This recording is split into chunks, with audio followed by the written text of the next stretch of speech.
Okay, I've mocked up a roof skin and a drip rail just to show you. Okay, I've got this shoved up real tight right here. And let's say it's tight. And if you look right here, there's that gap. I'm gonna show you what happens if you just try to clamp that gap. If you just, say you just wanted to clamp it, see it ain't touching. The roof skin's not touching the drip rail. Now if you just clamp it, watch what happens. See, it moves over. It moves over. Look at that. Now you've got a great old big, humongous drip rail gap right here. Okay, you see these two holes right here? See how they're not lined up? Okay, now watch what happens when I take these off. Now they're lined up. Now they're not lined up. I drilled the hole sideways. Okay, so I drilled a hole. I drilled a hole in the top first.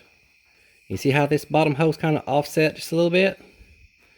Okay, it's offset because there's a little bit of a gap right here and I want to close that gap up.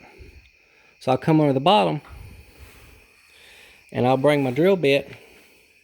I'll put it directly in line with that top hole, but I'll bring it outwards just a little bit so that the two holes don't line up just exactly perfect.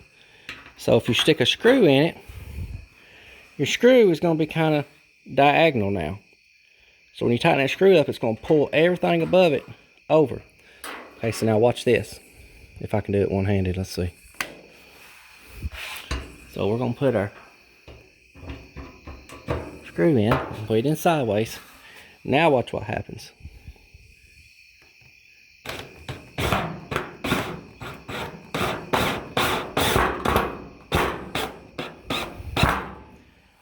Pulled it over.